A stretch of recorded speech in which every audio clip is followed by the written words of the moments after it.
States.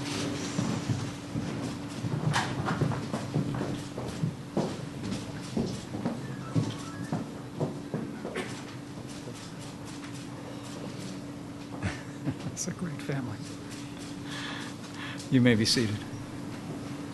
On behalf of the President of the United States, it's my honor to welcome you all today to the office of the Vice President here at the White House complex for a very important moment in the life of this administration and in our national life, as I administer the oath of office to the 27th Secretary of Labor for the United States of America, Alexander Acosta.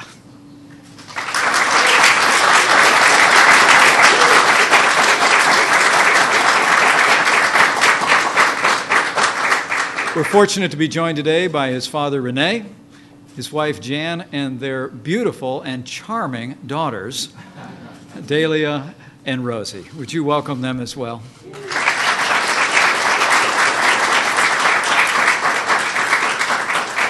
I also want to thank all of our distinguished guests who have joined us for this important moment, especially Congresswoman Ileana Ros-Lehtinen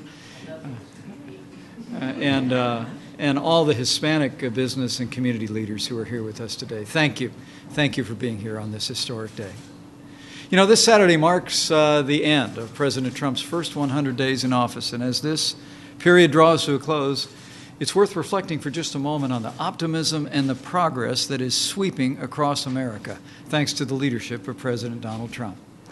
For nearly 100 days, President Trump has been delivering on the promises that he made to the American people, one after another. He picked a world-class cabinet, which we're adding to today, which is working around the clock to implement an agenda to make America great again.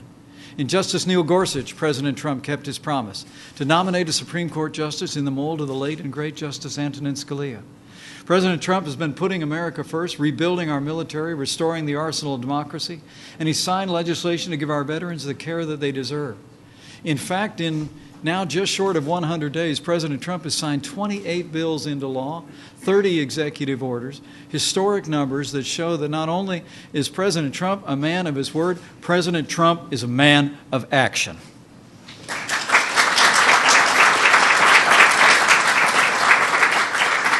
And since day one, the President has taken decisive action to get our economy moving again and restore opportunity and prosperity for every American family. President Trump, I always like to say, has a three-part agenda: jobs, jobs, and jobs. And to kickstart jobs and growth, the President's been slashing through mountains of red tape. He's renewed focus even earlier today on American energy and American energy independence. And just a few short days ago, the President put forward a plan for the biggest tax cut for individuals and businesses in American history.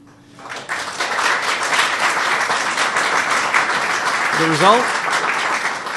More than 500,000 new jobs have been created so far this year. Small business confidence has skyrocketed to its highest level in decades, and for manufacturers, the highest level in 2 decades. And company after company is announcing plans to invest in our country for the benefit of American workers, American jobs, and America's future. The fact is that President Trump's leadership has been making a difference every single day, and we're just getting started.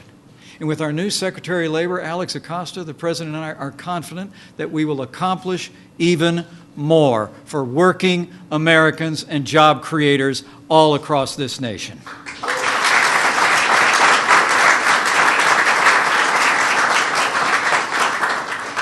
Alex Acosta is the right man at the right time to lead the Department of Labor.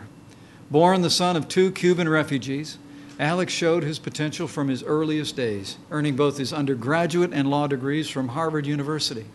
He went on to clerk for Justice Samuel Alito, the Third Circuit Court of Appeals, and after a few years in private practice and as a professor at George Mason University School of Law, he entered into the noble path of public service. In 2002, President George W. Bush appointed Alex to serve as a member of the National Labor Relations Board. Only 1 year later, President Bush appointed him to be the Assistant Attorney General for the Civil Rights Division at the Department of Justice. 2 years after that, he became the U.S. Attorney for the Southern District of Florida. Alex, I know you've tried to retire from public service more than once. In 2009, you did it when you became Dean of Florida International University College of Law. But President Trump has now called you back to public service to bring your character, your intellect, and your ability to serve the country. And we couldn't be more grateful.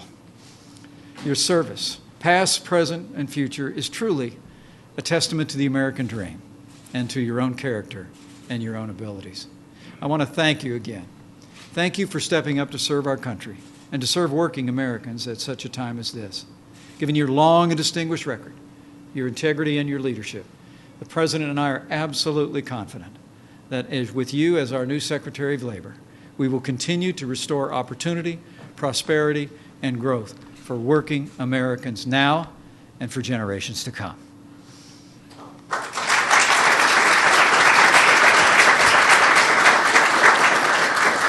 And so, on behalf of President Trump, it is my great privilege to administer to you the oath of office. So step aside and we'll make it official.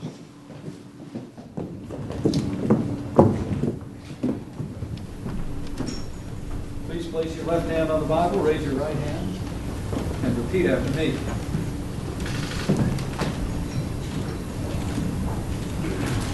I, Alexander Acosta, do solemnly swear.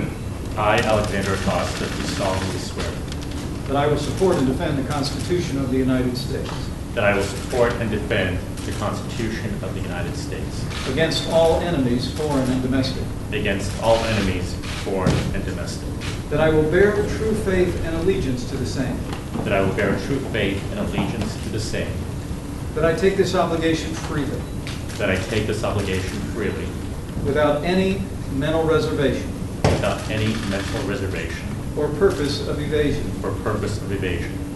and that I will well and faithfully discharge the duties and that I will well and faithfully discharge the duties of the office upon which I am about to enter.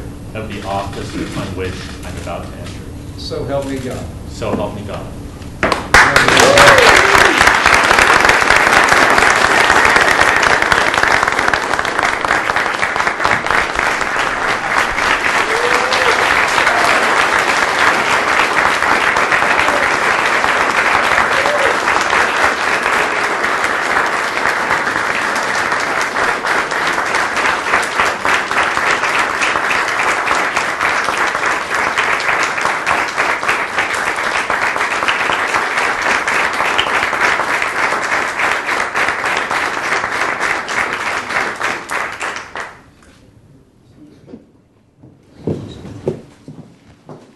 Make sure your papers are unmolested. Okay.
Got it? Okay, there we go. I want to thank President Trump, Vice President Pence, and the members of the Senate for the privilege of serving as Secretary of Labor. I want to thank my wife, Jan. Her unyielding support and her heartfelt love means the world to me. It's amazing to be loved, and I love her back more than words can really say. And so, thank you. Thank you very much.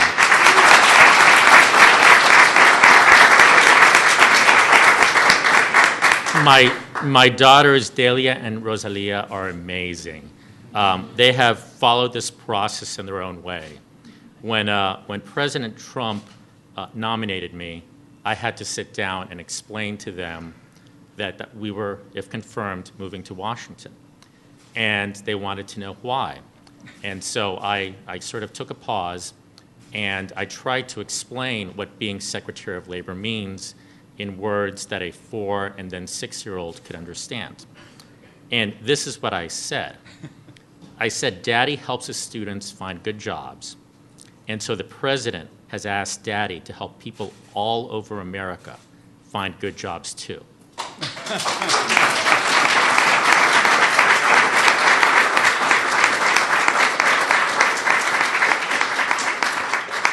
And then it struck me, explaining the responsibilities of the Secretary of Labor to a 4- and 6-year-old really helped me encapsulate so many of the responsibilities of the Department of Labor, because, as Vice President said, it is about finding and helping and supporting jobs and job growth. My parents fled a Cuban dictatorship in search of freedom. They met in high school, they fell in love, and they married young. Neither attended college. What an amazing nation this is, that the son of refugees who forewent an education to support a family could be standing here in this room taking this oath administered by the Vice President of the United States. That is what America is about.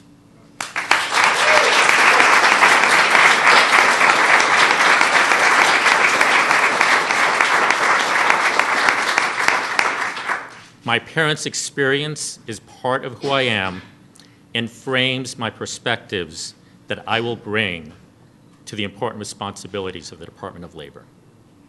We have a lot of work to do. Too many Americans have seen jobs go overseas. Too many Americans have seen jobs filled by foreign workers.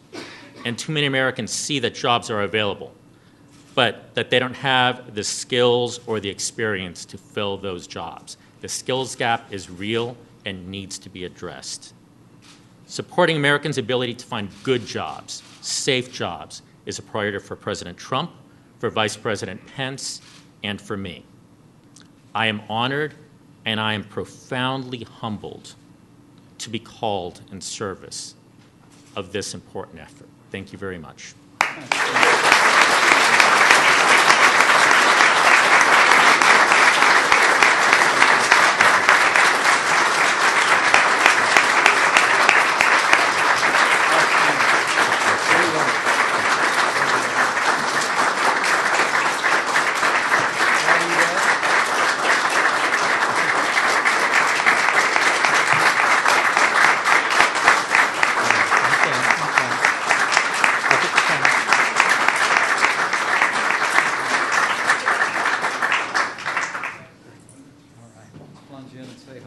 Take some pictures in a minute when they clear this away. Excuse me, miss. Excuse me, sir.